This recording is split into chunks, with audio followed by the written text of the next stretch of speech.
Fellows luncheon of the Institute of Directors, Nigeria. Distinguished ladies and gentlemen, I want to invite you all to please rise for the national anthem.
Thank you very much. Just before you take your seat,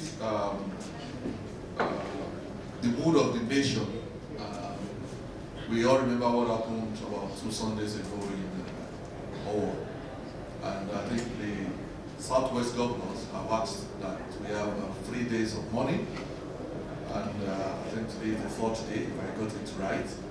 And I want to say, as a responsible organization, we also show concern and just have a minute of silence, honor of those who lost their life at that tragic incident.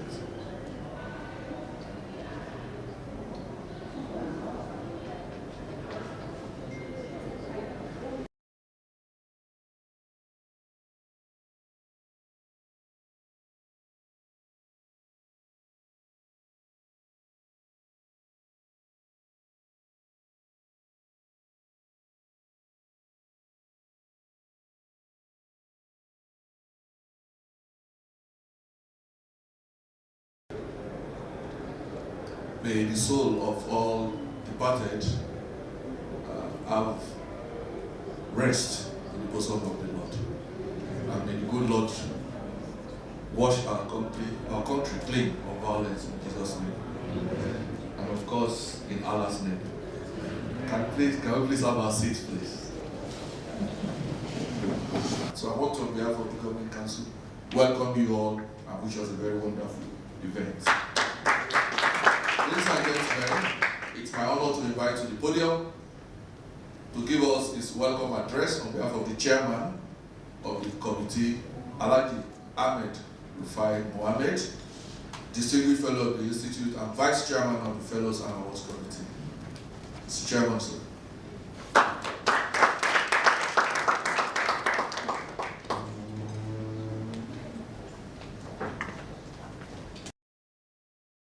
The President and Chairman of the Governing Council, Dr. E.J. Dema, FIOD, past presidents and elders of the Institute of Directors, Nigeria, members of the Governing Council, Executive Committee, and members of the Fellows and Awards Committee of IOD Nigeria, our distinguished guest speaker, Sir Ademola Aladekomo, founder, Champs PLC, distinguished fellows and members of IOD Nigeria, distinguished business leaders, captains of industry and invited guests, representatives of the press, ladies and gentlemen.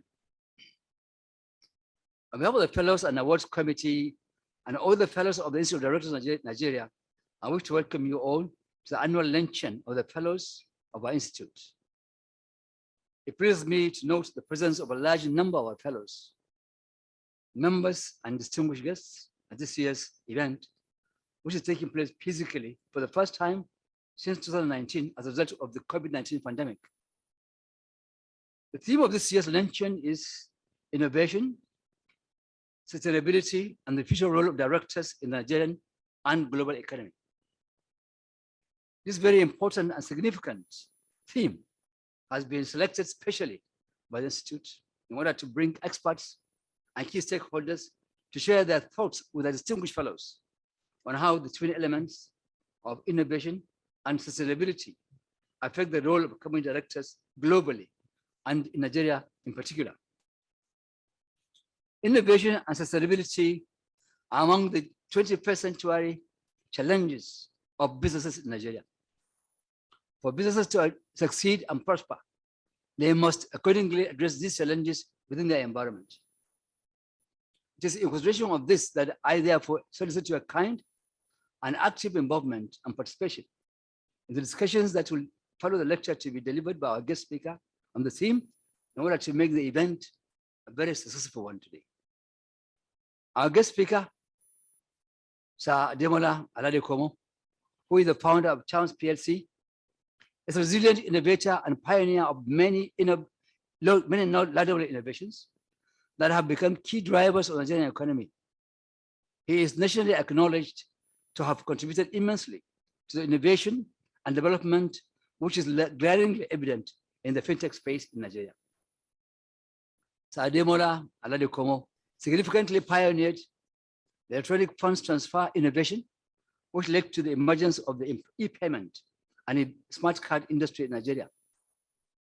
He also successfully implemented the bank verification number project, widely referred to as BVN, for Nigerian banks and the nation, which has become the major, or rather a major innovation and transformation platform for the Nigerian economy and our socio-political well-being.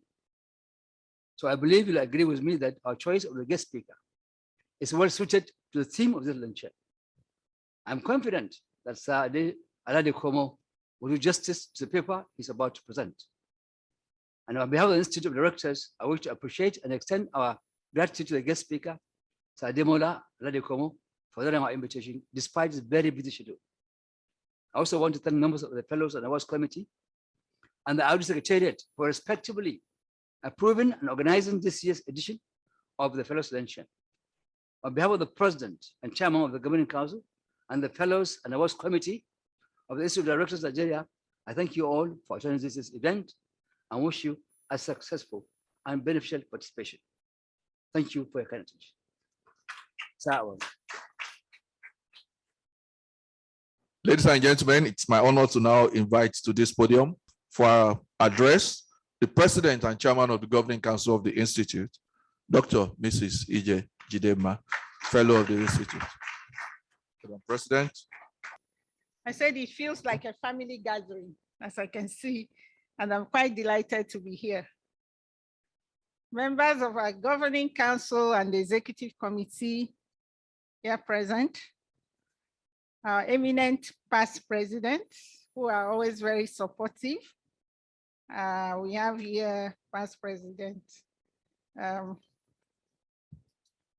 Yemi Akeju, we have past President Femi Ekundayo, we have past President Rufai Mohammed, and elders of the Institute.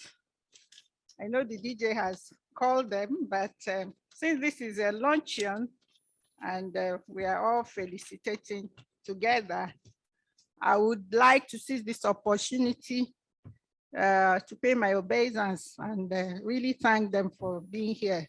Chief Olusegun Oshunkeye, Otumba Fola Osibo, Dr. Bunshonaya, Mr. Yomi Jones, and so many others that I may not be able to mention. As I said, it's a family gathering, and the main thing is for us to felicitate with each other, enjoy the company of each other, and listen to our erudite guest speaker. Our distinguished guest speaker, Sir Ademola Aladekomo, founder of Chance PLC, Chairman, Fellows and Awards Committee Architect Thomas Awagu, who DFIOD, who unfortunately is not here with us, and is ably represented by our past president, who is the Vice Chairman of the committee, past President Rufai Mohammed.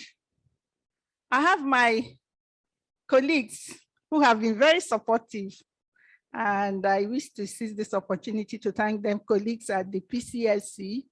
I have Alhaji Tijani Borodo, FVP. I have Mr. Adetunji Oyebanji, SVP, and I have the Honorary Treasurer, Prince Austin Isire. Unfortunately, the HLA is not here with us. These are people who have really tried to make the work of the Institute, the leadership of the Institute, much smoother and easier. Distinguished fellows and honorary fellows of the Institute, members of IOD Nigeria, and our valued guests, gentlemen of the press, distinguished ladies and gentlemen, I'm quite delighted to welcome you all to the 2022 Fellows Luncheon on behalf of the Governing Council of the Institute of Directors Nigeria and the chairman and members of the Fellows Awards and Awards Committee. It is quite heartwarming to see us regroup and revive our core essence. We could not host the Fellows Luncheon within the last 2 years as a result of the COVID-19 pandemic, which has sailed the whole world. As you are aware, the Fellows Luncheon is an annual event set aside by the Governing Council to felicitate with its fellows, as well as other members of the Institute and invitees, to network, to interact, bond, and share knowledge and experience. We pride ourselves on being the apex professional body in Nigeria that parade the vast array of professionals in a variety of sectors with much value to add to the economy of our country, Nigeria, and our continent, Africa. It is also an advocacy forum endorsed by the Governing Council, where contemporary issues affecting leadership, corporate governance, management, ethics, and overall economy are discussed. On this occasion, we have chosen to dwell on the theme, innovation, sustainability, and the role of directors in the Nigerian and global economy. We are privileged to have none other in our midst than Sir Ademola Aledekomo to speak to us on this theme. This is no doubt a topical and contemporary discourse coming at a time the world is wrestling with huge and multifaceted challenges. Our VUCA world had further been complicated by COVID-19 pandemic, climate change, now the Russian-Ukraine war, and attendant socio-economic crisis.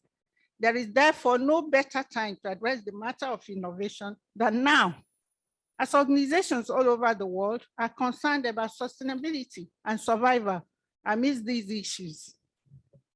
The impact of these global challenges are so devastating that only innovative businesses will survive and thrive. Ladies and gentlemen, innovation is crucial to the continuing success of any organization. It enhances market position, increases sales, market share, reduces waste, saves costs, as well as increases productivity, growth, and profitability. Therefore, as business environment changes, driven by technological and socio-demographical shifts, innovation is central to ensuring the development and growth, as well as sustainability of organizations. Directors, as business leaders, must be futuristic in their outlook and come up with new and creative ideas for business to thrive in this highly competitive environment.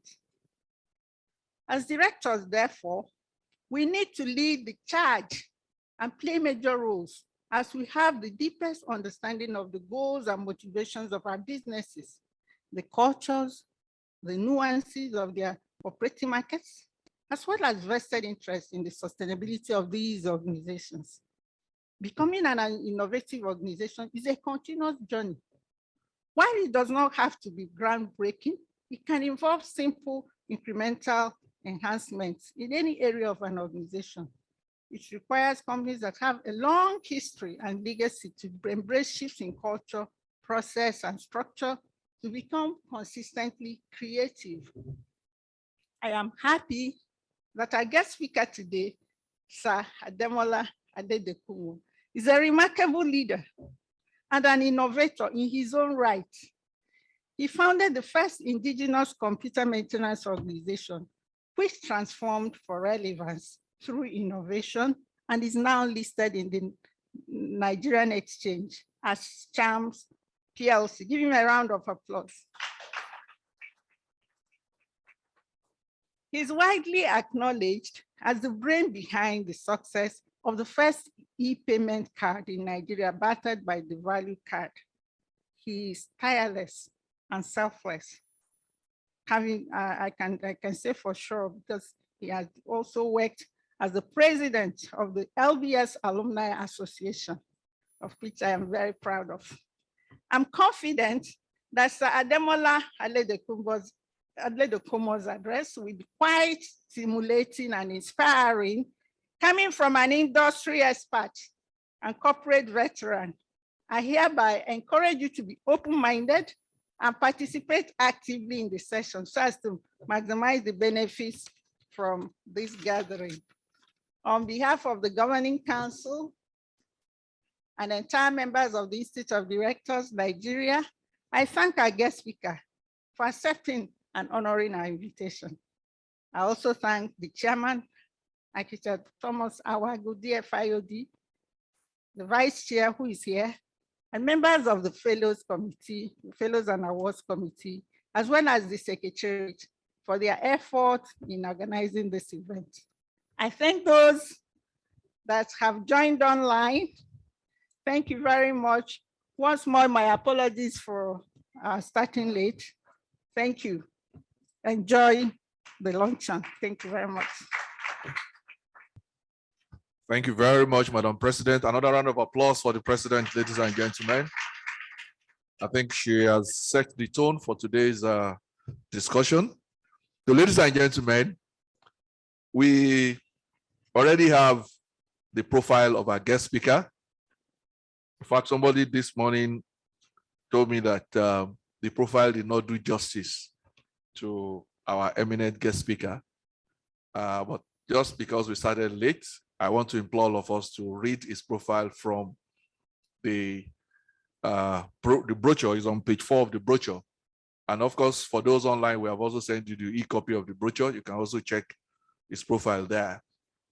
And it's my honor and pleasure to invite to the podium our guest speaker, Sir Ademola Aladekomo, Chairman, CHAMS PLC. You're welcome, sir. The President and Chairman of Council of Institute of Directors, Nigeria, the beautiful Dr. Mrs. Ije Jidema. I did not know how you cope with all these gentlemen. Just 2 or 3 of you in the room. Let's give her a big round of applause. Today's topic is very interesting. I've been asked to speak about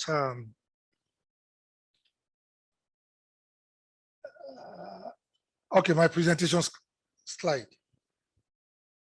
I think the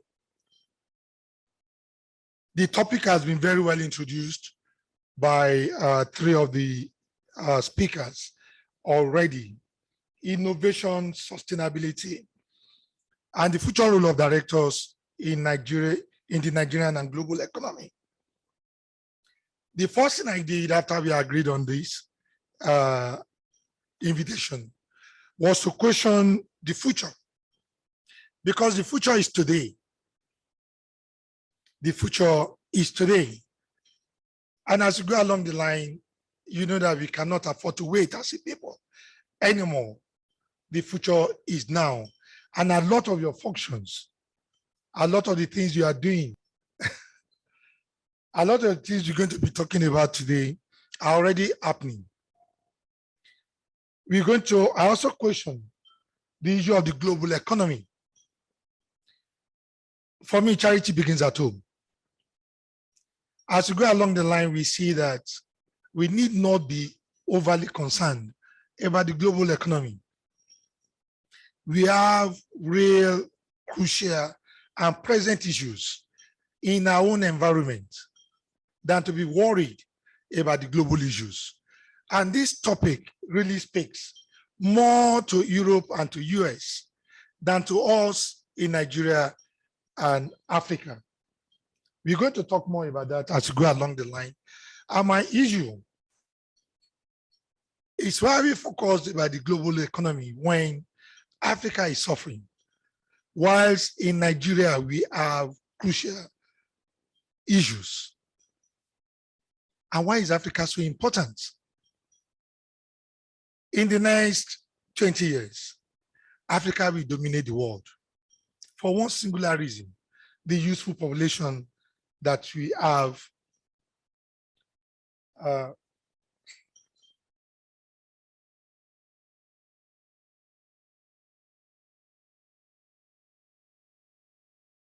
the crucial population that we have in Africa, in Nigeria. As we see, we have 54 foreign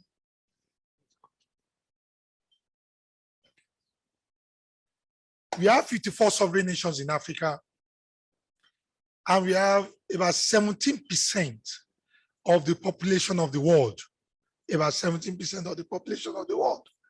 But that 70% is actually deceptive, because in the next 20 years, that 17% is going to be more like 40% of the world's population, for the simple reason that we are the only continent with a youthful population, as we see in Nigeria, which typifies what we have in the rest of the other African nations. Between the ages of 0 and 14, we have about 40%, 44% of Nigerians, which is about 94 million people. This is more than about 6-7 different European countries, and about a third of the American population. Between 15 years old and 64 years old, we have about 54% of the population being in Nigeria and also in Africa.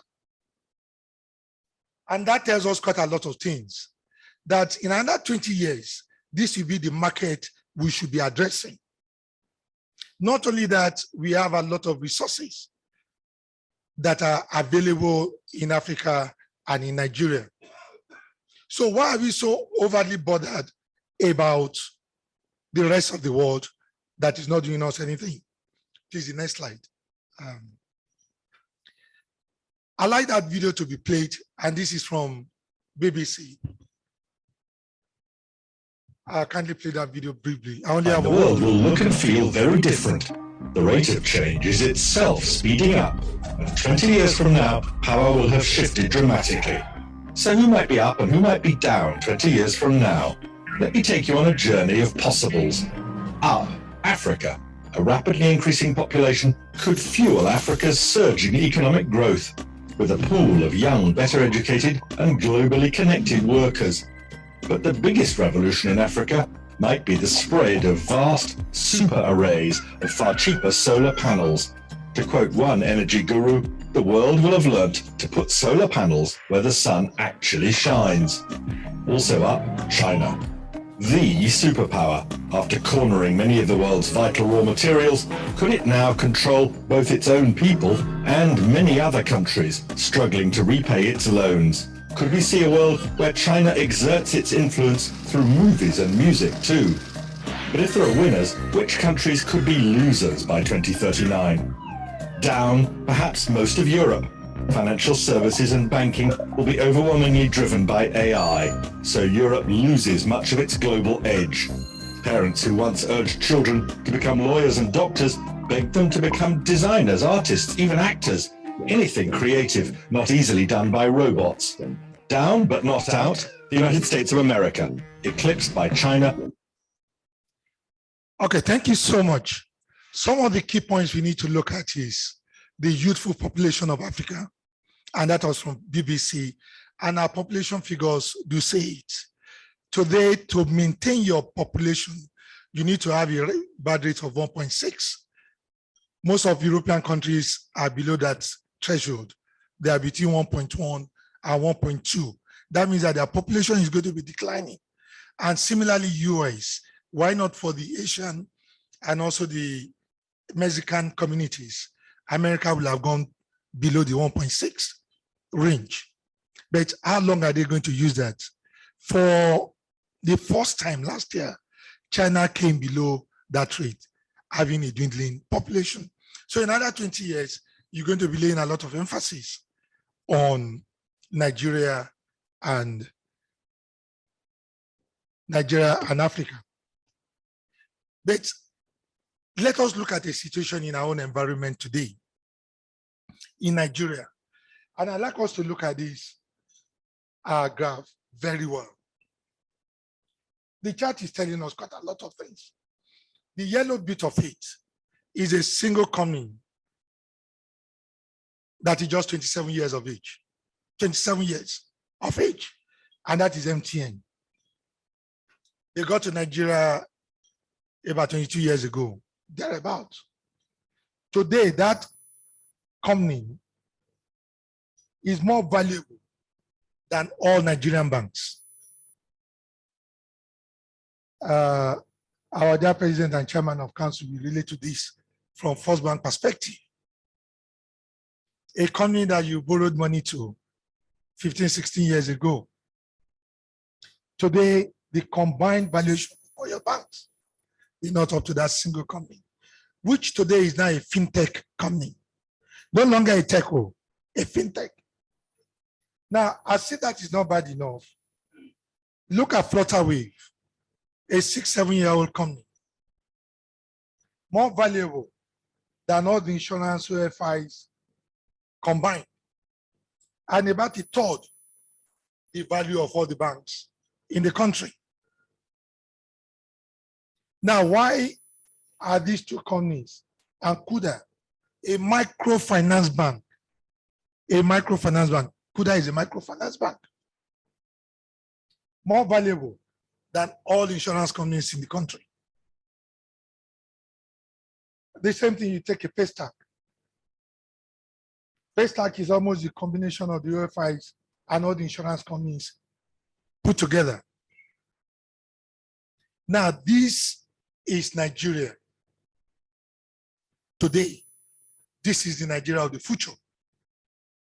And I don't think Chief Oshuke and the likes of you in manufacturing should relax, because the youth are also taking over manufacturing. They are taking over agric. They are taking over education. They are taking over health.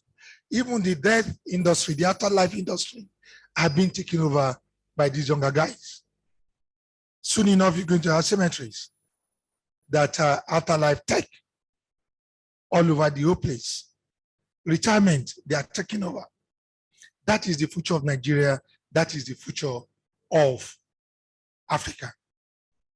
And here we talk about sustainability and the future. The next slide, please. Now, for you, in looking at that innovation, that slide that we just looked at as directors, the question that comes to you is, what did you do wrong? You did not do anything wrong. Just like the Nokia CEO said, he sat JJ, and before he knew it, it became irrelevant in the market. If you do not innovate, you die off. You become irrelevant. And the worst part of it is that your company may become obsolete. The threat of irrelevance is staring all the banks, the manufacturing sector, in the eyes. Soon enough, you become obsolete in the scheme of things. Energy, just like that BBC documentary. Before you know it, Fosu, I don't want to scare my brother here, but he knows it more than I do. Before you know it, fossil energy will be off. What do we do? Now, your job as directors, I believe all of us are quite used to this, the labyrinth. You have got a lot of things that you have to manage as directors. And it looks so complex, even to me, managing investments, technologies, audit, accounting, finance, corporate governance, strategies, property management, risk management, compliance, a whole gamut of things that you need to manage. Look complex, but let us break them down into just 3 key issues: strategic direction, corporate governance, and accountability. Just those 3. Now, which direction are you moving to? And how are you moving in there? How fast are you going to move? The days of you just sitting down and just saying, look, till next quarter before we make a decision, those days are gone. By the time you come back the next quarter, you started becoming irrelevant in the scheme of things. Your companies are folding up. Before you know it, you just find out that your market has disappeared. The same thing, corporate governance. It's changed now. Before you can govern anything, you need to know it, and you need to know it fully well, very much into details. Do you understand the up and coming generation? Do you understand the Gen Zs? Do you understand what is called the digital natives?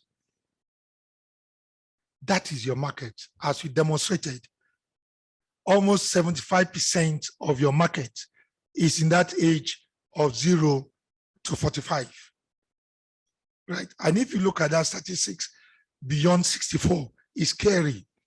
Those of you that are beyond 64 years, I mean, we should celebrate you. I do not want to tell you your percentage. You can calculate it, so I do not scare you. You are endangered species. Really, really endangered species. It can sound scary. But if there's any comfort, I'm one of you. All right. So you need to understand what you are governing. It's not just the theoretical governance we are talking about here. The next one is accountability. Now, the risky part of accountability is that how do you account for something that you haven't governed? The volume of velocity of transactions these days, they are scary. The volume and velocity of transactions, especially for those of you that have to do with anything money, in banking, in finance, in insurance. Before you blink, billions have gone through. And you do not even know where they are going. You are skimming, somebody making 80 billion. Not that you stole 80 billion at once.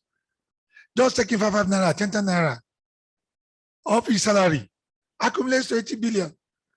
And we are lucky that he didn't make it 20 naira.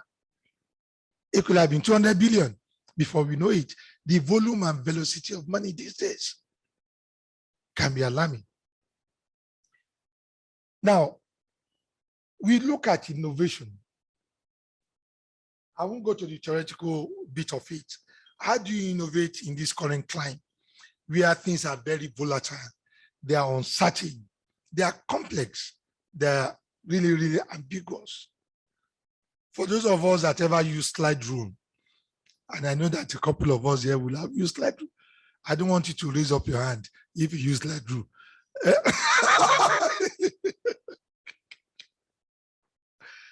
Now, how do you go from slide rule to calculator? Now to your computers, and now we are no longer talking computers. We're talking machine language, we are talking AI. How do you adapt? How do you cope? It's a massive, massive issue. And even with AI, it's becoming almost outdated. It hasn't come, it's becoming outdated. Today, for those of you in manufacturing, you used to talk about just in time manufacturing. But now you are looking at specific delivery to somebody in his house, right from the farm to his house, right from the raw materials to his house, manufacturing for a market of one, using AI, augmented reality. Your shoes, that fine shoes, sir. You don't need to go to any shop anymore for you to buy that shoe. I'm glad that Bata and Leonard, they folded off. I know that half of you here, you know Bata and Leonard. that they folded up. But these days with augmented reality, it's just for you to go to your phone, take a picture of it, give 1 or 2 information on your phone. Your size will come back to you. The fitting will come back to you. Right there in this conference room, you can order a pair of shoes manufactured specifically for you by any of the known brands in the world, and it's delivered to your house. And by the time you wear it, using that augmented reality, AI, ML, and Co, is your perfect fit. Now, somebody now has a whole manufacturing all based on slide rule, or even computers these days. How do you cope it with that? The changes are radical and very, very disruptive. And it's a world of unknown. Really, really unknown. So how do we cope with all this? And we are simply human. We cannot keep learning and learning, which we have to, unfortunately for us. But at the point in time, here's where the bad news is. Succession planning. We need to give up.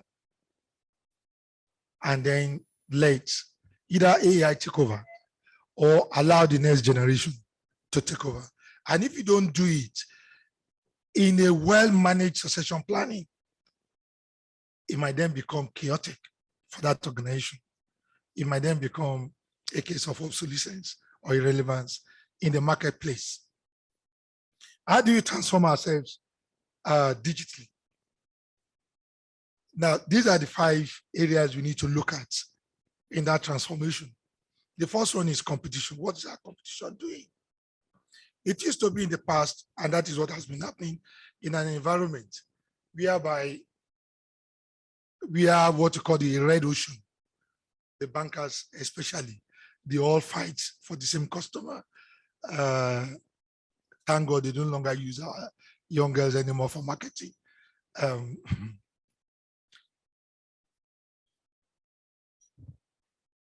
I don't know how the market anymore, but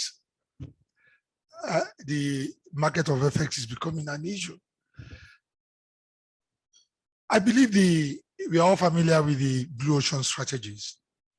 It's becoming more and more important for us to keep looking at that. And it's an opportunity for organizations to move towards that, because that's what made the MTNs of this world, the Paystack, the Flutterway, to take over the banking system while they are still sleeping. Whereas the banks and other OFIs, they were looking at the same traditional solutions, the same traditional products. These organizations went and looked at a different market. 15, 16 years ago, we gave the same presentation in this same venue, where we said the deposit that the telcos have, they're about 10 times what the banks do have. As of today, that 10 times will be about 30 times the deposit. Yet the telcos are not governed, they are not licensed by CBN, yet they keep your deposit. The worst part of it is that without you knowing it, because they are playing a blue ocean, they are taking your deposit without giving you interest. All of us today, we carry this little stuff. We deposit money in there. That is deposit. Some of you do 200,000, 300,000. When you are traveling, you do 500,000. That is free deposit, not paying interest to anybody. If you put the same money in First Bank or Zenith, they give you interest. But the telcos, the fintechs, they're not doing that. That is blue ocean. Pure, simple blue ocean. Don't compete in the red ocean. The red ocean is for shark.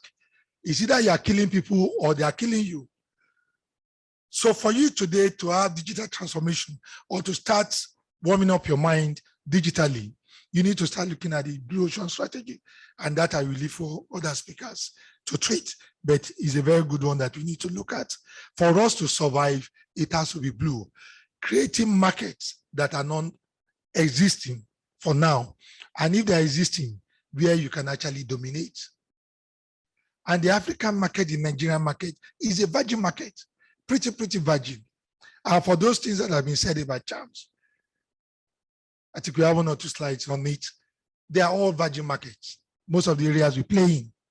Although we do pay the price sometimes, being the pioneer, you know, the front horse is the one everybody shoots at. And sometimes when they shoot at you, they may use bazooka. So that's the competition.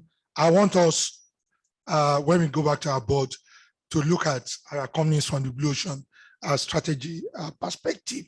The customers, the same Blue Ocean thing can happen to our customers. For those of us in manufacturing, financing, financial industries, our customers are not that many. You have, for the banks and OFIs, out of our 260 million population, only about 70 million of them are your customers.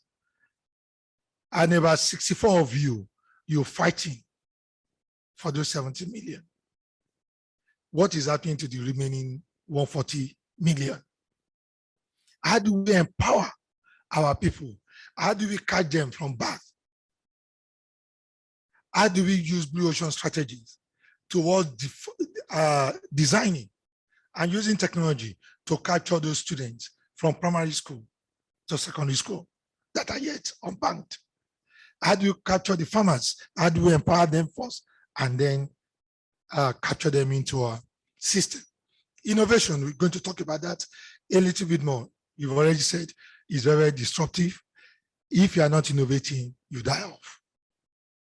It's either you innovate or you die. There's no midway. It's only a matter of time, if you are not dead, that you're going to die off. Data, data, data, data. You can't govern, you can't direct, you can't manage a board. You can't chair a board, you can't sit on a board. If you are not using data today, those days are gone when you depend on your management to give you all those data. You must probe, you must ask them, you must source for those data to be able to survive. What value are you giving to your customers? Now that value will then help you, after looking at those other 4 areas, to know whether you're still going to be there in another 5 years or 10 years or not, whether you are slowly becoming irrelevant in the market place. Now that value cannot be constant. You have to keep improving it. Just like we said about Blue Ocean. You have to keep changing the value and improving on that value that you are delivering to your customers. Now that value, for it to be sustained, and this takes us to sustainability.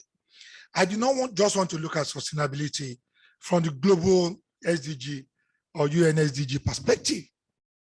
I like more to concentrate sustainability on you sustaining your companies. Charity begins at home. If your companies are not sustained, if they're not going to be there in 5 to 10 years, what's your business with UN SDG? When you're not going to be there, you might as well just fold up because you are not relevant to UN. So the question you want to ask yourself, given the value to your customers, to your society, how relevant are we? And are we going to sustain this company for a while? But at the SDG level, we look at environment, the economic part of it, social bits.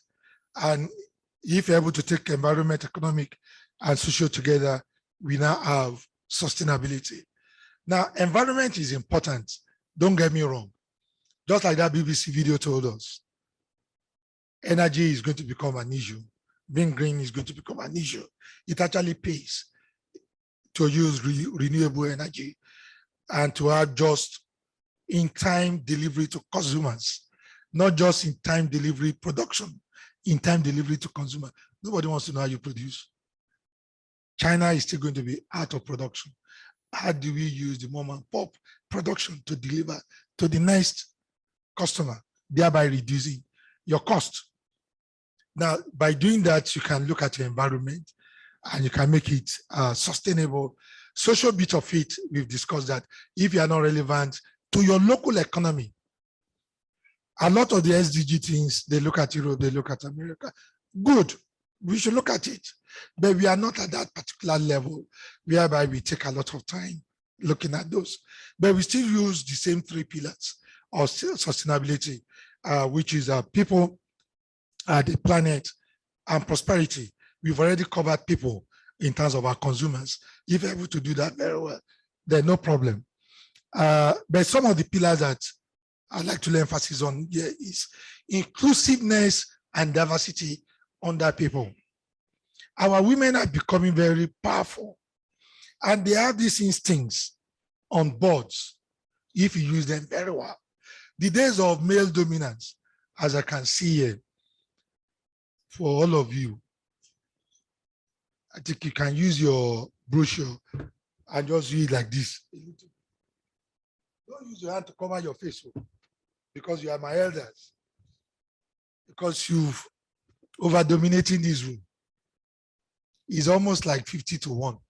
No, 25-1. We need to diversify our boards, not just in terms of the ladies, our women. We also need to be inclusive about the young, the youth. That is the market. If we're talking of that market of 0 to 64, and most of our board members are over and above that 64, who are you giving the market to? Which market are you serving? So we need to consciously look at the composition of our boards if it's going to become sustainable. If you're going to look at succession planning anyway, we have been adding to. And to train a good board member takes a long time. So it's better to bring them young at the age of 20s, 30s, and early 40s. By 40s, you know, crayfish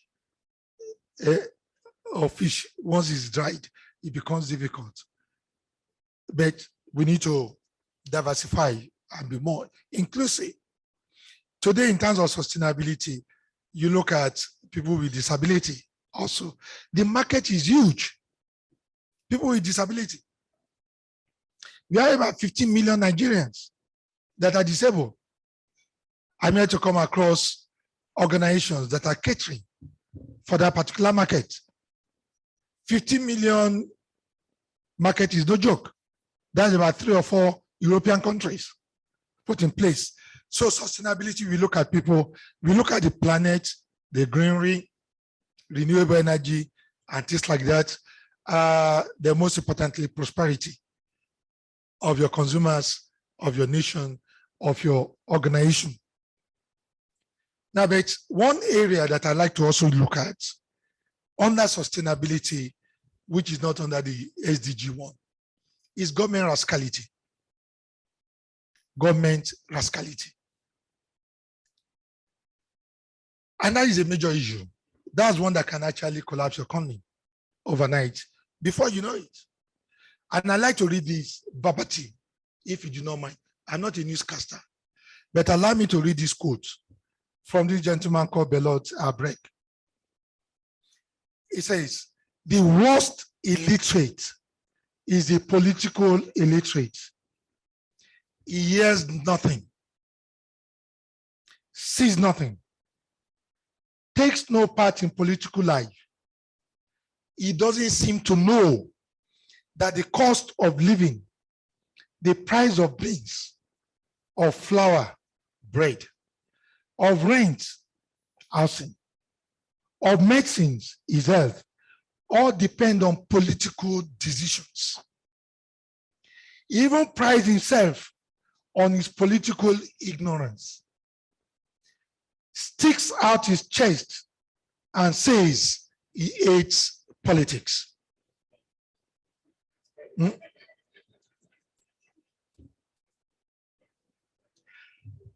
He doesn't know, the imbecile, that from his political non-participation comes the prostitute, not just female prostitutes.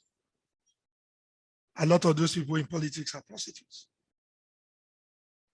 The abandoned child, the untrained child, the illiterate, the robber, the armed robber, and worst of all, corrupt officials the lackeys of exploitative multinational corporations are the ones governing him. And a lot of us, and I've had us at various board meetings, I abhor politics. I cannot take part in politics. It's beneath me. Yet, who are the people governing us? Until recently, a lot of them are illiterate. They are taught.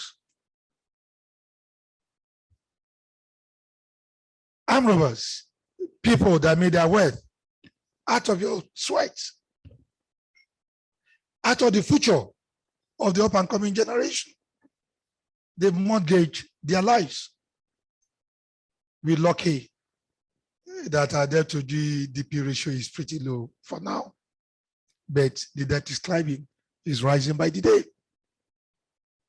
And I wonder how this country is still surviving despite all the trillions of dollars that have been either wasted or stolen. And stupidly by these guys taken to Europe, to Middle East, to America, as if those people are poor. For every couple you take out there, you're creating jobs there and denying your own people. And those are the people you are electing because you say you do not like politics. The worst part of it is we do not even partake in voting. I will have asked our president chairman to ask the number of people that have PVC before we enter. Sounds like jokes. But it can make the difference between life and death to your companies. And such was what happened to Chance PLC just before Chief Oshuke left the board. We invested about $120 million into the National ID project. Built the world's largest car plant, the world's largest car plant. We could do 1.75 million ID cards a day. We got into Guinness World Record, building charm cities, the largest digital malls in the world, based on the fact that the government signed an agreement, a concession agreement. The thing is almost this thick. You needed almost a tipper to carry it.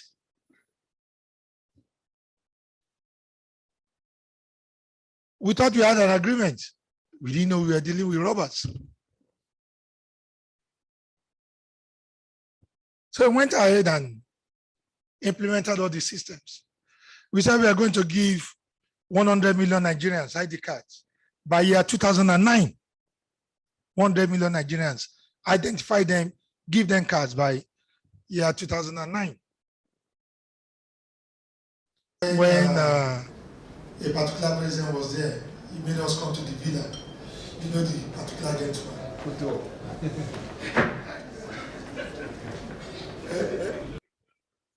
You don't know him. Chief Oshuke is here. I can't mention the name because they come from a village that has produced like 2-3 presidents. One of the very best presidents we ever had, OBJ. Signed the agreement, great man, and he thought we were going to have 100 million cards by 2009, made us to give awards.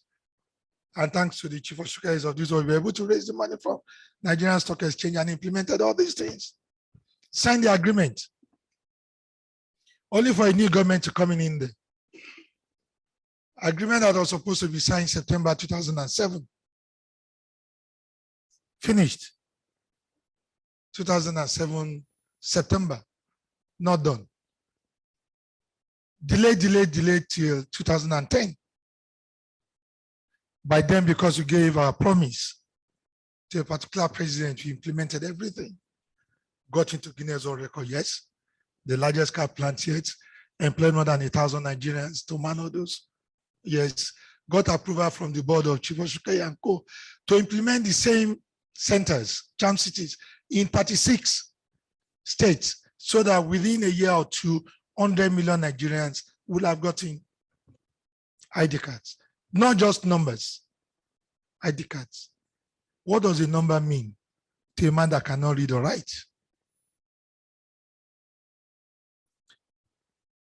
only for that government to, for pecuniary reasons, say no. Till 2010, they finally signed the agreement. Okay, give us the go ahead to start production, capturing. We captured everybody in government, including the president himself, the Senate, the CBN, NLPC, everybody in Abuja. Started the database, demonstrated, gave them cards. They said, no, they are not ready for pecuniary reasons. Until 2012, and without shame, the government stole our technical partners, stole our staff, stole our software, stole our card designs. I made us lose almost $120 million. That is the importance of government. When we elect thieves, people that do not know, we think we are safe in our corporate worlds. We think we have agreements. Yes, you do have agreements, but are you ready to cross the line?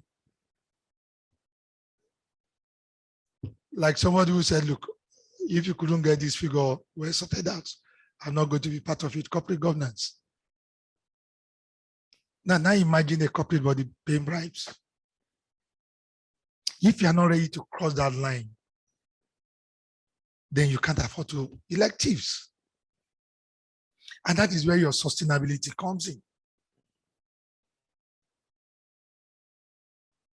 Do you want to be another chance that got into the grips of armed robbers that call themselves governments? If we're not going to be, then the board must take a conscious effort. How do we get governments? And what happens other times is that, yes, you may be apolitical, but you have what they call lobbyists. How do we strategically get lobbying powers, lobbying companies to lobby for policies on our behalf, to come up with policies, even constitutional amendments that corporate bodies can move? Our constitution does provide for that. How will IOD move that charge, lead the charge towards saying that, look, we need to have lobbyists, because you're not going to pay bribes. And you know these things, they want money. Let's face facts. You can't be elected. I mean, people say they buy delegates. Some people say they buy candidates. For you to get to that office, you go together. But we do know of a particular company that does lobby the government, and they perfected the art of lobbying the government. How do you start corporately lobbying in order not to cross the red line of bribery and corruption? If Dr. Kolade had been here, he will have. And let's give him a round of applause. He's not here with us today. But one of those gentlemen that have done a lot of good for us, the Professor Leguidos of this world, that have taught us a lot of ethics in the corporate world. We thank the chiefs of this world. But you must go beyond the theories. You must go beyond just saying, don't do it. How do we survive? It's a practical situation, sir. How do we survive? Chams almost died. We actually went technically bankrupt. We were technically bankrupt. Those of you that have followed us on the stock exchange, because we refused to bribe. And I have stories about Gavin and myself and Indomie. Sorry, keep our secret. That's why I'm not in government. Gavin. So it's a critical issue, and now is the day when we need to start lobbying to put good people in government. I just use that opportunity of governance and government, the corporate governance and government. Please, can you go back one slide? There's something I didn't lay a lot of emphasis on. Just one more slide, please. One more slide. Yes. I didn't go into the theory of strategy, governance, and accountability. I didn't mention that specifically, but I spoke about it. Just know that those are the key issues that we've been talking about in various words. So towards ending up in another 5 minutes, I just talk about, government rascality. We've covered that. Now, the summary of my 10 minutes on governance is what Charles de Gaulle said. He said, politics is too important to be left to politicians. Politics is too important to be left to politicians. We must, as corporate bodies, as boards, come, and this institute, you owe it a moral duty to the up and coming companies, the younger ones, the paystags, the flutterwave. They started having those issues. You owe it that moral obligation and leadership to them. Towards saying that, look, how did they survive in US, in other climes that you are familiar with? And that corporate culture of instituting lobbying organizations, mostly lawyers, must come up. You pay them to come up with policies, constitutional amendments, and things like that. All right, so briefly, this is now advertising time, marketing time. I hope you won't charge me. The mandate I was given was to talk a little about chance I were able to survive some of these issues about innovation and sustainability. I've spoken a little bit about them. Your vision is very, very important. Fortunately, when we became the chairman in 2020, we looked at the company. Unfortunately, I was bred in the company. Having been in the company for 30 years and retired, I had the opportunity of knowing quite a lot. And this is the importance of bringing in people at 20s, 30s to be on the board so that they can learn about the history of the organization. And when issues happen, they know how to tackle them. Because we know quite a lot about the organization. The vision was to go consumer, Africa, and digital, working with the management led by Gavin Young and the rest of our team. So our vision, we had a 4-year vision, 2020 to 2024. We then said, which is very important, that all our directors must have skin in the game, which is something I've noticed about a lot of our boards, not having skin in the game. We bring people in because they are friends, they are brothers, they are grandfathers. We just know them in society. No. CAMA provides for an independent director, just one out of the distinct, you know, the rules. The rest must have skin in the game, and they must have various kind of specialties. We discovered that a lot of our boards we have members that do not have skin in the game. So for them, it's just about, yes, if the company is sustained, good. If it's innovating, good. If it's not, we just sit, and at the right time, we quit. So we said, look, all our members, board members must have skin in the game. We stepped down on public sector business because we said, look, we do not know how to handle these government issues without bribing. And we are not ready to bribe. And as you'll have noted in the chairman of the board, Charles is a little bit peculiar.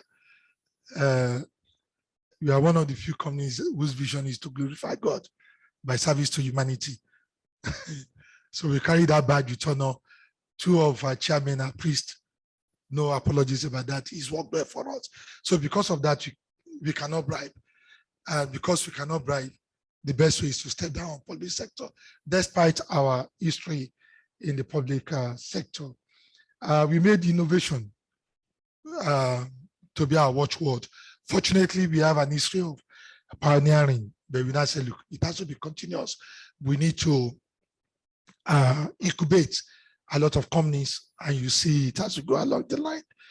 And then towards sustainability, a key thing that happened was, we discovered that we are 37 years of age, 35 then. There's no way a 35-year-old company, and for those of you that are here, I know that you have companies that are 35, 40, 50, 60.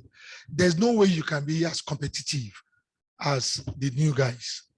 take a first bank, almost 1,000 years of age. Sorry.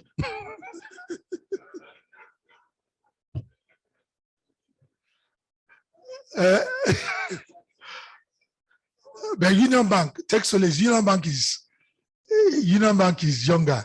Union Bank is no more than 700 years. Nestle, I don't know. Nestle must have, is that 14th century or 15th century, sir?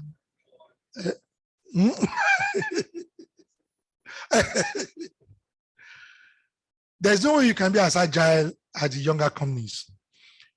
So the trick for us in Charms, I don't know about the other companies, we're able to have subsidiaries. And now we have subsidiaries. Our subsidiaries have started having subsidiaries. So Charms today is a grandfather. So we have children that are in the leagues of the flutterways of this world that can compete. You see, you can't take me as chairman or Gavin. You are in the dangerous part of 60s to run as fast as those boys whose MDs are 30s and 40s. We cannot. But our children, they have MDs that are in their 30s. So they're able to do it better. They have the ideas. They're able to relate more to the market. We can't even see the market, no matter how hard we look, no matter how innovative. But the children can see it. Now, one of our children now said, look, excuse me, even me myself, I cannot see the market. So I'm going to have children of my own. So he has a subsidiary of his own, two subsidiaries of his own, right? To say, look, these guys, they're in their 20s, they understand the market better. Our God group, whatever your name is, just allow us to let our children face that market. And you'll be surprised, one of the grandchildren came. I was in a board meeting. Sorry, in a proposal, they asked me to put together a meeting with some people. And now, which is what boards are good for. You have all the contacts. So you can put it together for your children, for your grandchildren. So I was fortunate I put this meeting together. And one of our children, grandchildren, the MD was making a presentation. And when he mentioned the valuation in dollars, I was the one that invited the investor to come.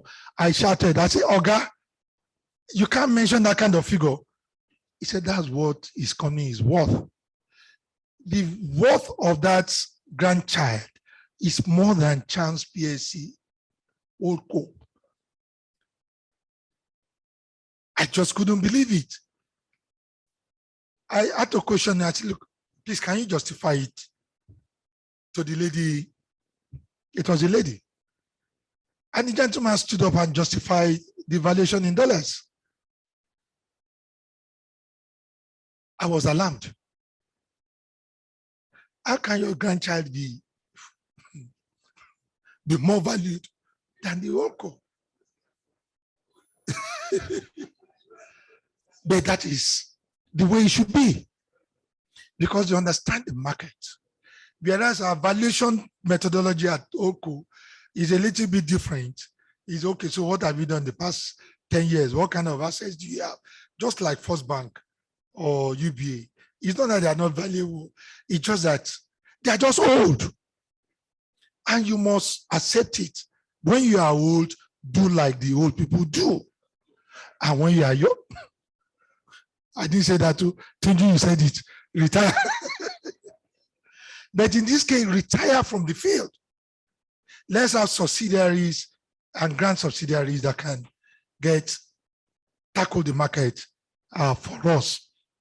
And that's what we did. Unfortunately for us, we thought we were going to become a Old Co by 2024. But because we have some licenses within the system, we joke in terms that we have more CBN licenses than some banks, and we still do anyway. And not intentionally, it was because of the national ID. When we started in 2007, 2008, a lot of the fintech companies are not there. So we had to get licenses to do ATM, to do POS. And that's what those innovations, that's where they came from.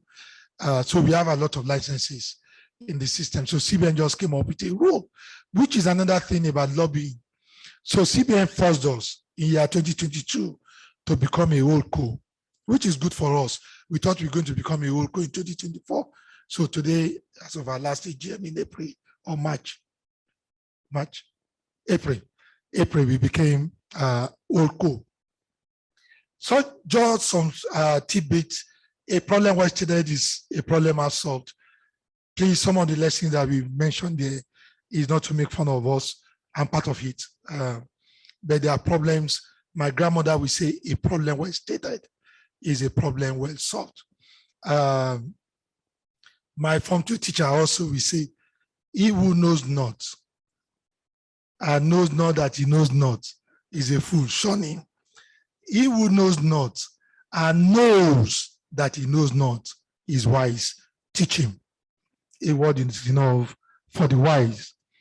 Now, Chief Oshokaye preaching now, and Pastor Adeni Pekun, Job 1:6 and Job 2:1. There was this the children of God gathered, and Satan was amongst them. Didn't they know that? Didn't God know his children? That Satan also came pretending as one of his. That's where your corporate governance and sustainability comes in. You know that more than I do.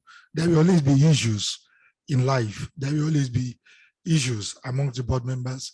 There will always be issues in government. The question is, how do we resolve them? The board must have the willpower to tackle a lot of these issues. And what you find out as manager now is that a lot of our boards do not have the willpower. They do not have the faith in the system to be able to tackle critical issues. I must thank some of my chairmen that stood their grounds and said, we are not going to bribe. If you're going to die off, let us die off. And we wrote off $120 million. When First Bank lost $140 million, they almost died. Since that time, they haven't become number one again. Sorry, madam, that it's because you are sitting right in front of me. Oh, that's my dear brother. He was there when it happened. But by God's grace, in your own time, you become number one. But through your subsidiaries and your grandchildren are being fintech. Now, so if they lost $140 million and they almost died, now imagine a small chance PLC losing $120 million. That we didn't die, that we are still surviving is the grace of God. It's by having faith and the willpower to just withstand that onslaught by the rascality of government officials. So the boards must have that will, the faith. And if you have that, if you can just support the managers with that, I believe you'll have played your role. So briefly, that's the way we are today, just by a lot of strategies, faith being governed by principles. So between 2020 and 2022, we've done very, very well. We thought we were going to die. Don't forget that. But fortunately, the government thought they killed us, but they forgot to bury us. So God.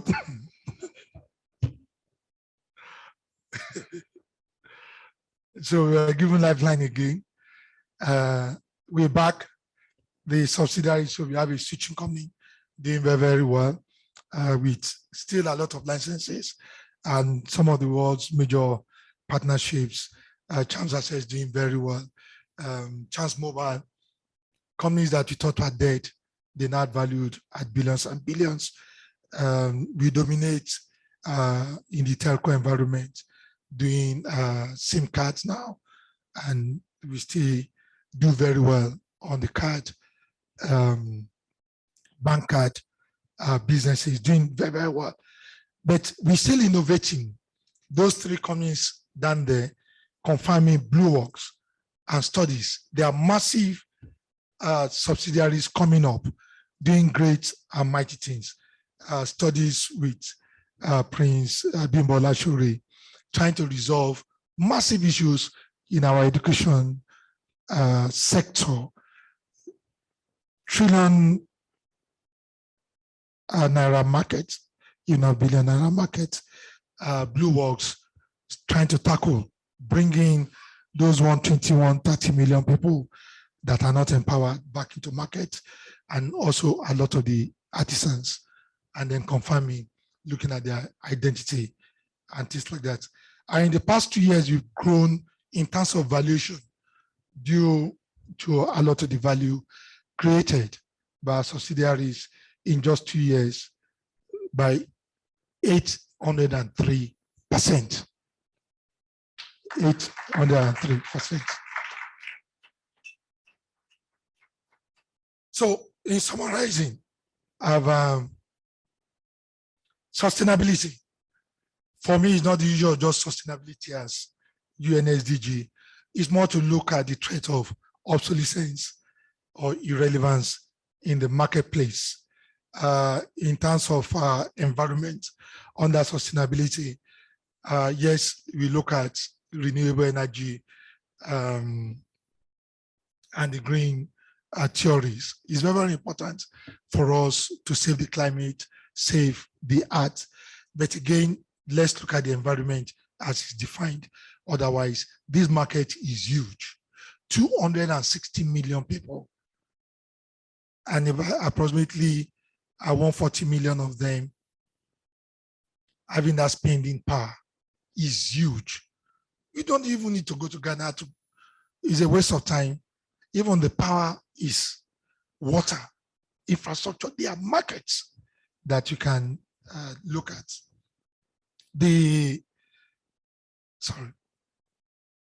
Under innovation, it must be digital. You do not have a choice. You mentioned some of the technologies, augmented realities, artificial intelligence. These are just theories. Don't worry about the theories. There's something about digital transformation. You only need to understand 30% of it. There's this theory about language. I'm sure a lot of you will have come across it. For Yoruba, you don't need to understand Yoruba 100%. Just understand 30% of it. Igbo, understand 30% of it, and you're going to be able to communicate. The same thing in technology. Just understand just about 30% of it, and you'll be as good. You don't want to be an expert. You just need enough knowledge, but you must acquire that knowledge. And you do not have a choice. As board, you must transform yourself. Governance, not just corporate these days. You can't afford to be that politically illiterate as a board. For me, if there's any message you're going to be taking back, is for your board not to be indifferent. Come 2023, as individuals, it's going to be crime against your children and grandchildren if you're indifferent. As board, it's going to be crime against your companies if you're indifferent. We cannot afford to be different. This country is just at the precipice of becoming very, very great. The market is huge. You don't need to look at any other market. Anything we are doing in charms, and I can tell you the market is massive. Artisans, agri, education, massive market. You can't go wrong with this. But what is going to debar you will be political rascality. You can only direct what you know. Today's boards are aware of digital natives, Africa, and are digitally minded enough to govern corporates that must survive the challenges of innovation and government rascalities. God bless you all. Thank you so much.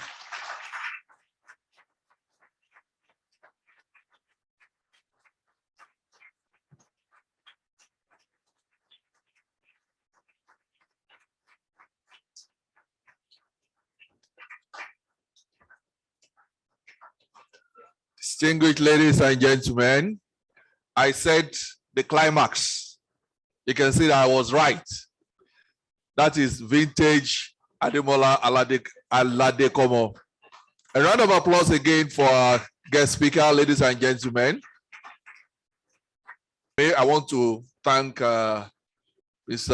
Sir Aladekomo for the wonderful paper he presented. But of course, there will always be questions, there will always be comments, there will always be clarifications. And that is why we are here. Distinguished fellows, members of the Institute and guests, if you have questions, please just raise up your hand. Let us know. President, distinguished fellows, my name is Bushonaya. Ladies and gentlemen, can we have your attention, ladies and gentlemen? Demola Aladekomo, we've come a long way. You are a great man. But I want to challenge you. You said two things that I think we have to readdress. You spoke about politicians being, what did you call them now? Rascals. Rascals. I'm not talking to you.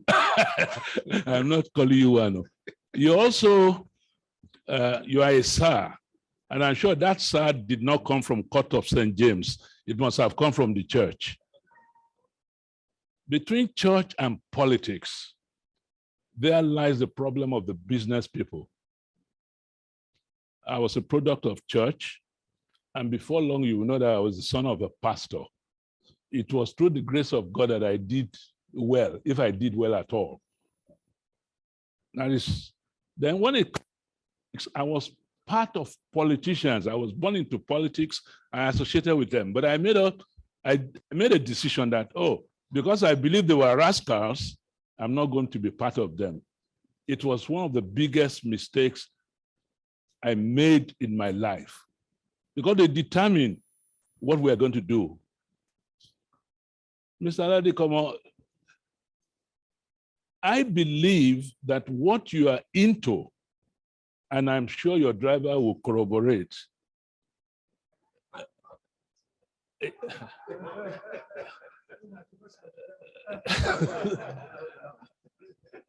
is that we talk about governance. And that's one of the greatest disappointments that I have, governance in business. The greatest tool, the best tool to use, and I want your views, in business is technology. In technology, you are filling a form. And I just said something this morning that INEC's platform, many people do not know, is one of the most robust platforms in Nigeria. But how do politicians rig it to make it work for them? Because if you have registered for a card, you cannot register a name, the same name again, but yet they still use it. So why don't we strive to actually introduce and imbibe technology in everything we do? It does not discriminate. It asks you a question, answer question 1, go to 2. If 1 is not done, you are not going to 2. So your driver, sir, I would want to hear, how do we run away from? We cannot run away from politics.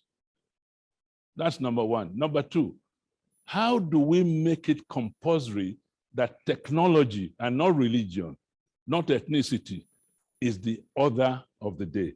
Thank you.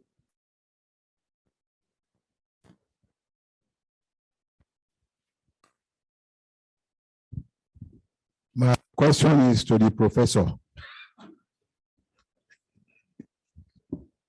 because the driver may not be able to answer the question. Professor Sal Demola Aladekomo, we have been together for a long time. Today again, you have demonstrated what you always tell me, that you are an incurable optimist. You repeat that often and often. You have demonstrated the optimism, and I commend you for that, because without optimism, you can't go far. But the fundamental question is about our youth, which you mentioned. If we have, you mentioned 140 million or 70 million, these 140 million youths can either be assets or liabilities. At present, it seems to me our 140 million youths, most of them are liabilities. Why Is that so? It is because of education. The last question I mentioned, and you did so, that technology. But if you cannot read and write, and you don't have any knowledge, you are not literate, you are not numerate, all this which you can get right from good education in the primary and secondary schools. The youth going forward to the future you see are liabilities, in my opinion. Can you tell us from the side, from your opinion, how we can convert this teeming population, which will be a blessing to Nigeria, because we always say we are a big market. The question is, big market for what? For consumption or for production? If it's for production, you have to learn. You have to have some modicum of knowledge that will allow you to translate what is coming before you into an added value. So that is my question. How can we make our use of the future? Majority of them, not the few who are in Flutterwave and Paystack and so on, are the products of 20 or 30 years ago. What of the youth who are just 5 years today? Or they are not youth, they are just, what will happen to them in 20 years' time? Will they be assets or will they be liabilities? That's my question. Thank you. Yes, Dr. Akata. We also have 2 questions from our members online. I will read those out when we're ready. Please go ahead, Dr. Akata. Yeah, thank you very much, guest presenter. Wonderful session. My question is, you are building a corporate dynasty from what we read from your presentation. And you are doing so in an environment with a lot of landmines. So the question I want to ask is, what are the safety valves that give you that confidence that we will not read of this as history tomorrow? I hope my question is clear enough. Thank you.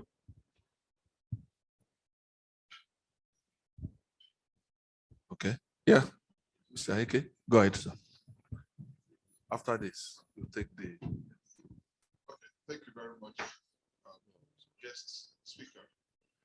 Right behind you. I thought it was important to just not challenge, but to highlight one of the key points you made. That's because you are an influencer and folks listening to you may. Point of taking final investment decisions, and since you influence a lot, if we don't challenge some of those things, we may perhaps miss opportunities. You said very clearly that we don't need to look beyond Nigeria. This is a huge market, 200 million people. We don't need to look at Ghana. I think we should be bold to venture out of Nigeria. It's very important. We're looking at 1.3 billion African population, and we cannot build national corporates in Nigeria and allow them to just remain in Nigeria without influencing the bigger population, even if you discount the outcome. So I think as boss, we need to continue to explore opportunities. And the great thing is that they are at the point of learning, most of them. And so we have an opportunity to incubate, to shape, and to then nurture our businesses so they can continue to support the bigger aspirations of Nigeria headquarters. Thank you. Thank you very much. I think we'll allow the guest speaker to take these 4 questions. I have 2 questions from our members online, so maybe after this, you take those 2 questions. You can take it from there, sir. Yes, please.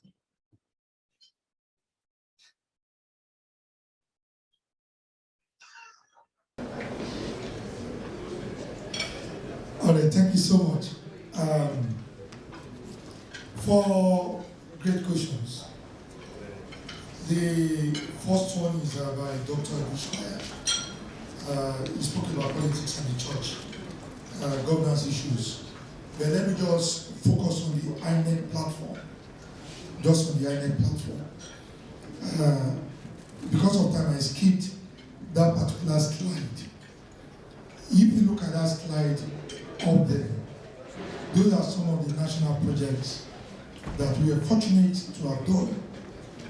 The e-payment solutions, the national ID, the first successful one, and then the scuttled one. They're still using our software technology and things like that for this current one. The BVN, the Charm City, Simreg, and there you find INEC voters registration. The current database we have started in 2007, and that was when we did the database. And we are also very fortunate. That was the first and only time the National Council of States, with 3 presidents, 26 governors, visited the private fund, and that was Chancellor's in Abuja, that's largest cow planter nation of the world. Very, very fortunate for us. It's one of the major islands of Chance. That was when that database was established. Now, that database is still very, very solid up to today. And I must thank INEC and the people that are running it base. They've been building on that database. Before that database, INEC came to us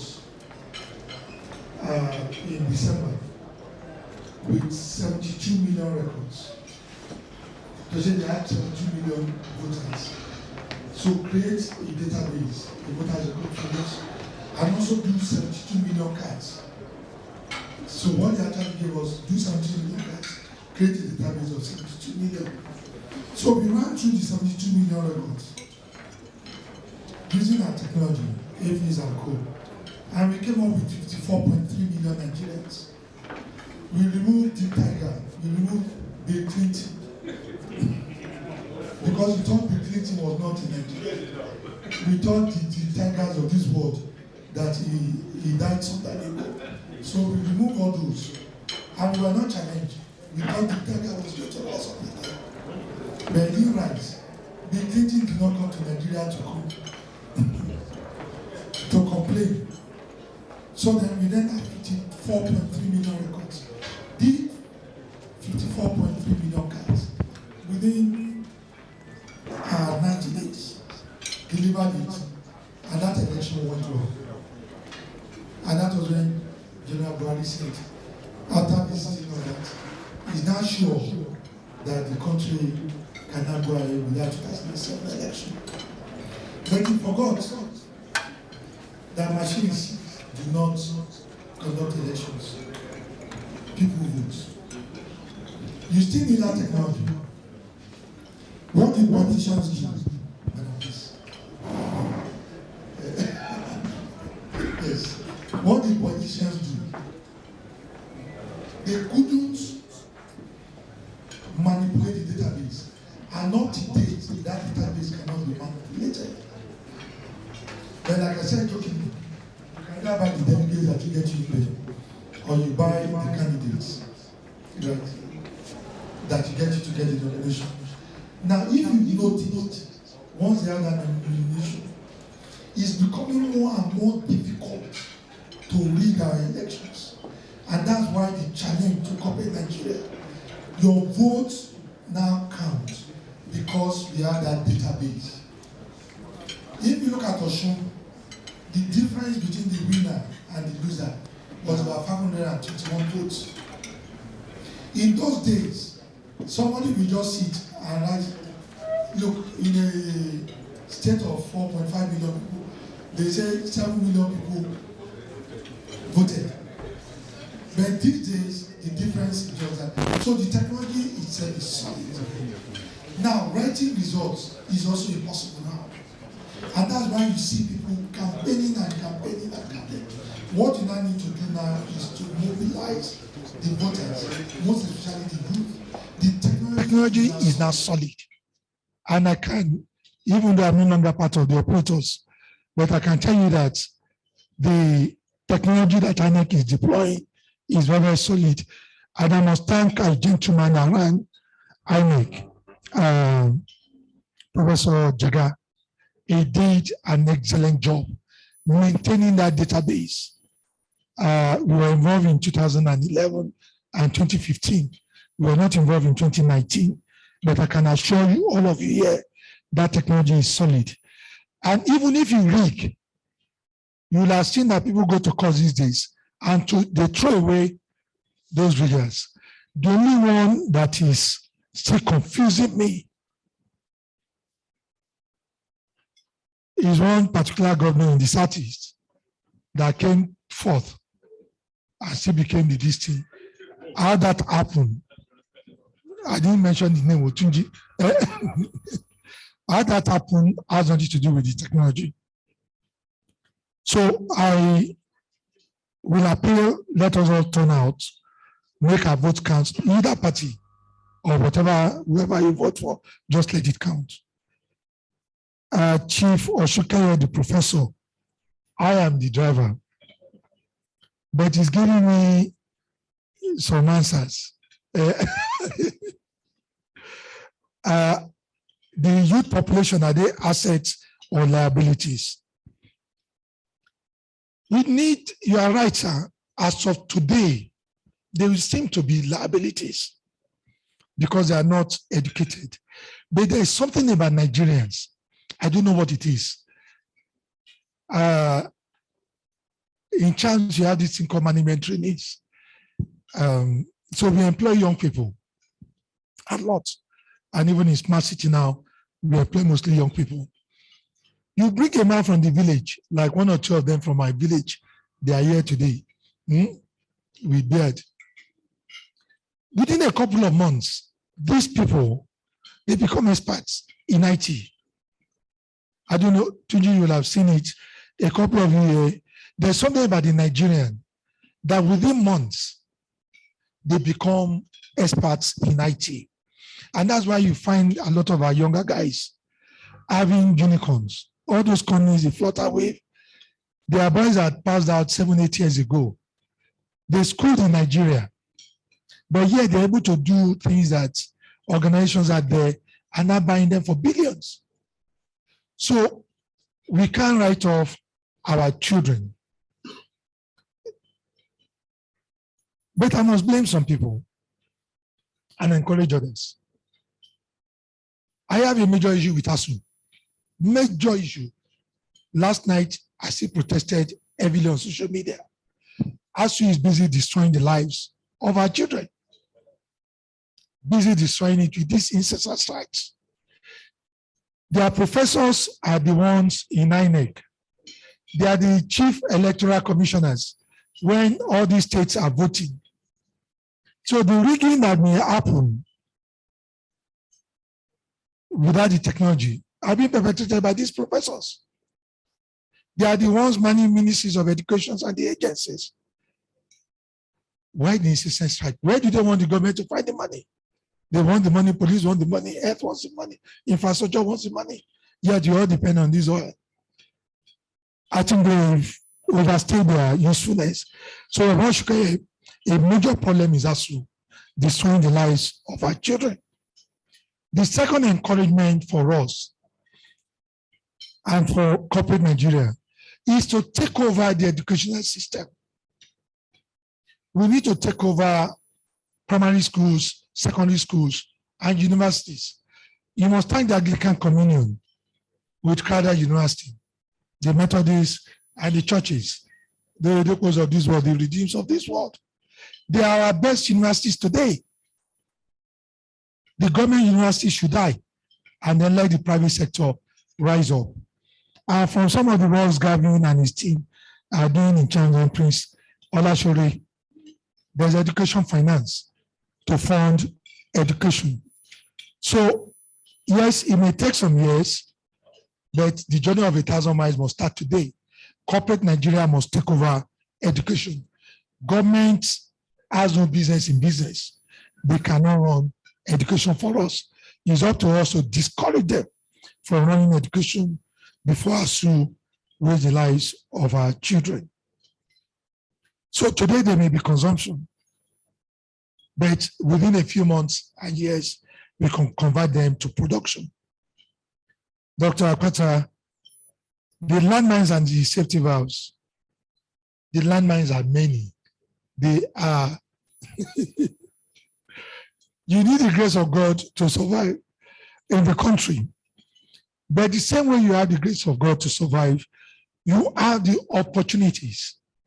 And if you are innovative, you pioneer technologies. What has made Champs to survive, or this 803 valuation within 2 years, valuation growth within 2 years, is because you pioneer a lot of technologies. Before our competitors, they come into the ocean to make it red, we moved on. So by the time they are coming and say, we want to do this, you want to do that, we've made our profit, we've gone. Although there are also dangers. In there, you have to be very, very innovative to be able to survive. The grace of God, having faith. A great board matters quite a lot. A highly innovative board that is thinking about sustainability matters. Corporate governance matters. Once you start bribing, there's no limit. You are finished. It's only a matter of time before it catches up with you. You may join the bandwagon and survive you for 5-6 years, but it's only a matter of time. But how do you survive it? Your board can lead you. The last question from my good friend. Yes, the African market is huge, 1.2 billion. But a single example I like to use is US and American companies. I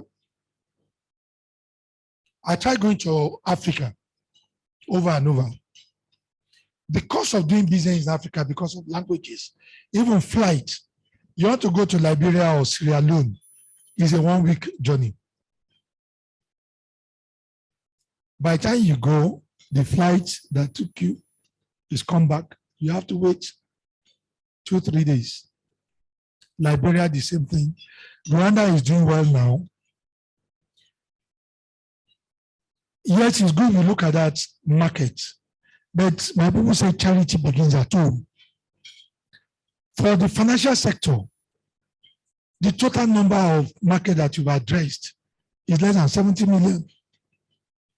The total BVN record is less than 60 million. As of today, that is your market. So the other OFIs, let's give them 10 million. That means out of the 216, you're addressing 70 million in Nigeria. The rest of Africa put together, yes, and you've dominated those markets. And look at your balance sheet. What you're getting from Africa does not make a dent in your books. Now, if you look at the wala of that, and you have a market that you haven't addressed, that you haven't developed, why bother with it? However, it as your strategy. Why not go for it? Strategies cannot be the same. But I'd like to close this question with the American market.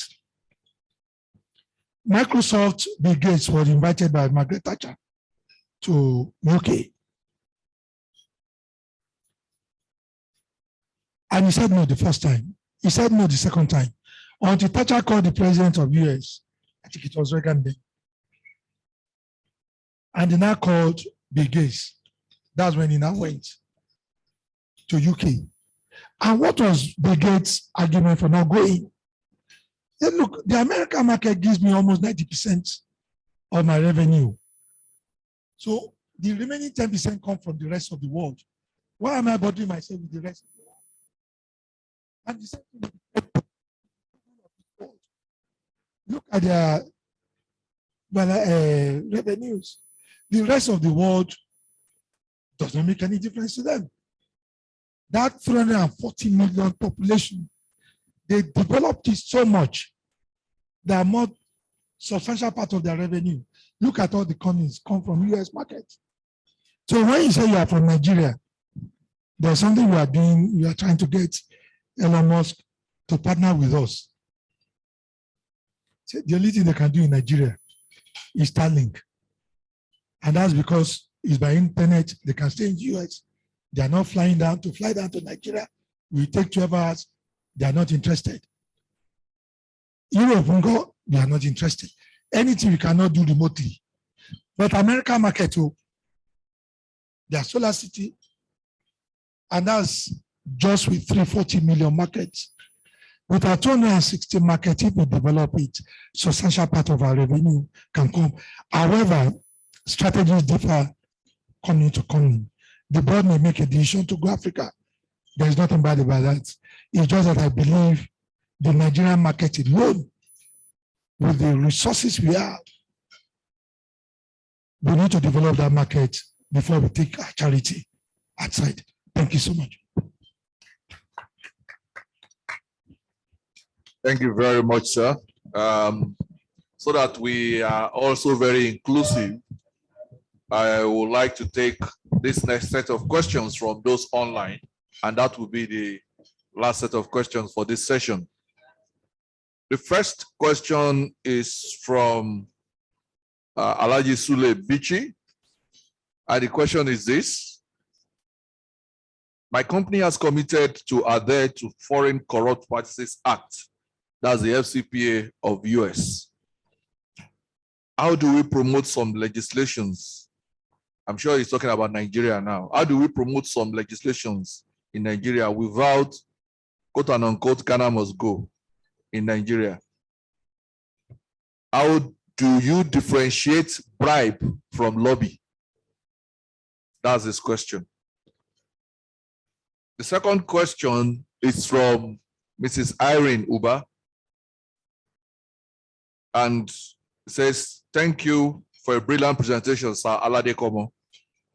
On the question of lobbyists, separate from the corporate organization, are you suggesting that we transfer the bribery to lobbying organizations? So I think those two questions are basically related. Talking about lobbying and how do you differentiate lobbying and bribing. The third question is from Adeoti Dennis, and he says, good session, sir. I adore your undying love for technology. How can the youth get support from the government, since government at the moment is not supporting the youth or individuals to build themselves in technology? Those are the three questions. Thank you.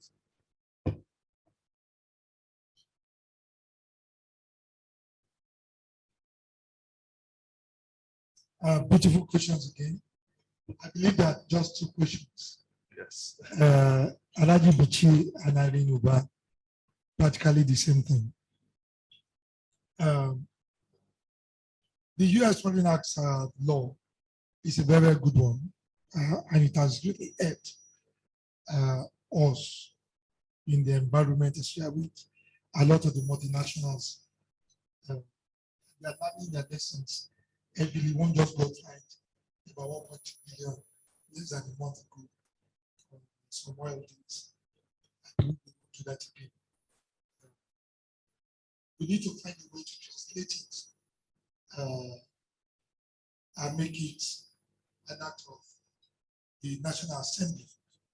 And the way to do it, I bring it back to IOD. We need to lobby the National Assembly and the government to be able to do that. But how do you lobby the person benefiting from it? We need to break the ice.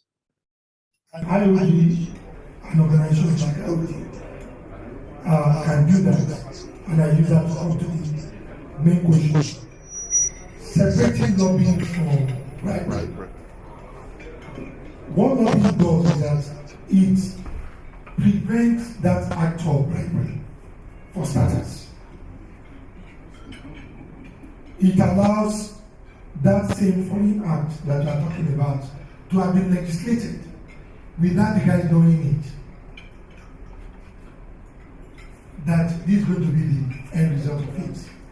So you have policies, you have constitutional provisions that say if I'm going to get a license within this particular period, it must be out.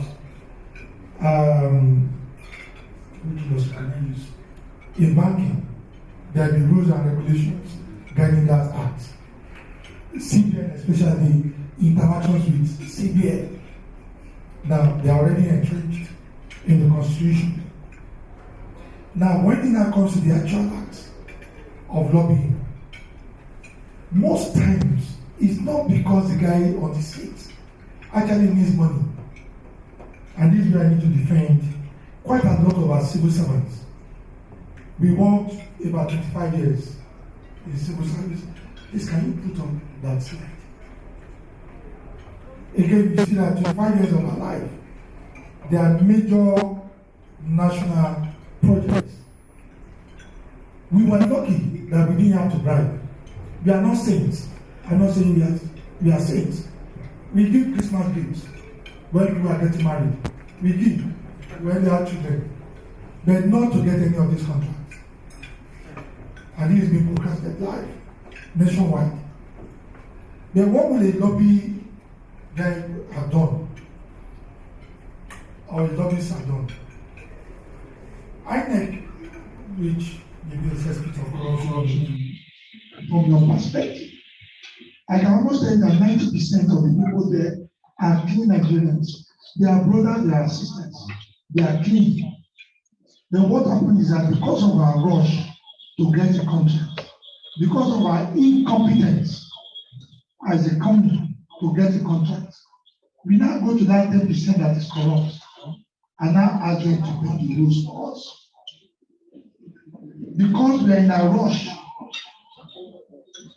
because we are incompetent, most times we have the rules to be paid. The other time is that the government official does not really understand what she wants.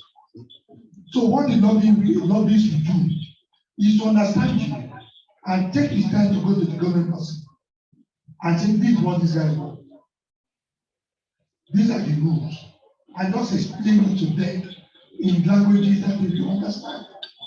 They go to National Assembly, they want to pass a law. They really want to go there and take their time because you do not have the patience or the skills to do that. It's coming and do that in the US. 1,001 times to explain the law to the legislators. So if they explain it to them over there, why can't they explain it to them? That is our issue. What I've seen is that we are in a rush most times. Something that you know that you have to deliver in a year's time, or a license you need in a year to go into farming, to go to manufacturing, to get a license, 3 months to the time, you now start lobbying. You now say Nigerian people are bad. What do you now do? You start giving them money to have your way. The same thing because of our lack of understanding of it. I do not think our people are that corrupt in government. Like I say, and I'm ready to still defend at least about 90% of them. They are clean, but we corrupt them. Now, the lobbying part will now come by replanning. Once you go to a lobbyist, say for the oil industry or manufacturing, or you want to talk to CBN, and you know people that understand CBN, you go to them, I want to get a license. Baba, it's going to take you 2 years to get this particular license. There's no shortcut. What are the things I need to pay? You pay it and you pay the fees. I'm not saying that the lobbyist will not take the government official to lunch or will not fly them to go and play golf. But it's going to be reduced because there's also an act that guards the practices of these lobbyists, right? But let me now come to the human bit. There's corruption everywhere. It is human. But the stupidity of our own environment is that we dehumanize ourselves. When we start taking that cash, what you are saying is that we are only worth this amount. The Americans do it, but in kind, when you're in power, you dispense a lot of favors, which is what power is. But unfortunately, probably because of the level of our development, we denominate everything in cash. A goodwill is a lot more expensive the most expensive customers, and I have a lot of customers that I'm still paying up to today. How am I paying? They didn't take bribe, but every time there's a naming ceremony, they invite me. This guy helped me. I have to go. Not because I'm going to give them anything substantial, but it's because they are now friends, no longer business partners. But once you pay, you cut off that relationship. On a lighter note,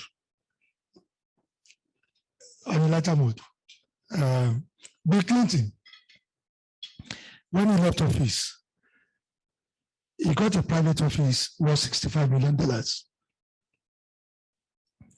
And a couple of his friends, they put their names on New York Times and decided they are contributing money to get in that $65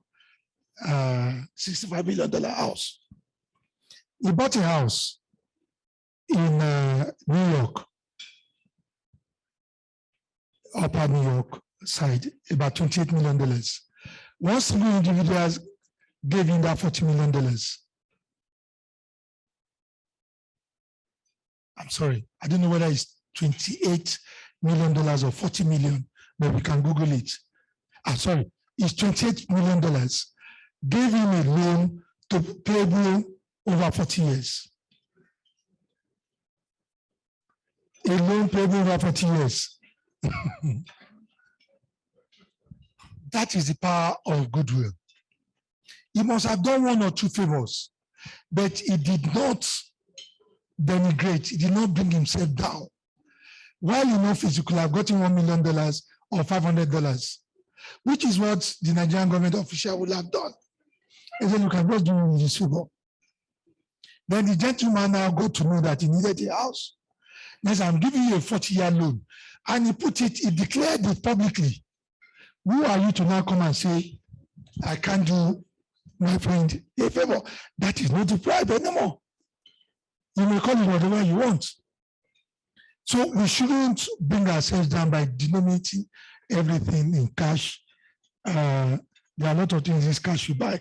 It will buy you the house, not home, buy you food, not appetite, buy you good, medicine, not good health, buy you a woman, not a wife, a man, not husband, buy you Quran or Bible, but not heaven. The most important thing is in life, money cannot buy it. Our politicians, government officers, and corporate Nigerians to stop denominating our livelihood, our nationhood in cash. God bless you all. Thank you very much, sir. We really appreciate this, and I think it's been a very long afternoon. So I want to just quickly invite Madam President. Just do it here in front. Sorry, Madam President. I just wanted to do it so that the guest speaker can also have his lunch.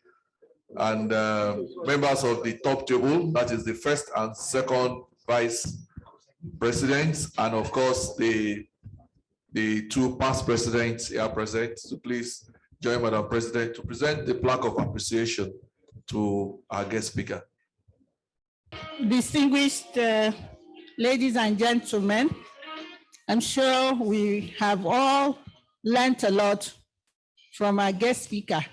He's talking from perspective of theory and practice.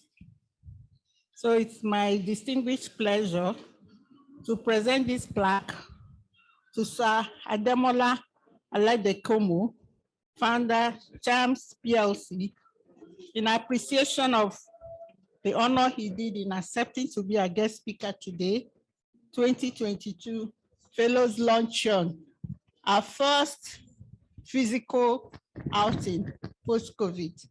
Thank you very much.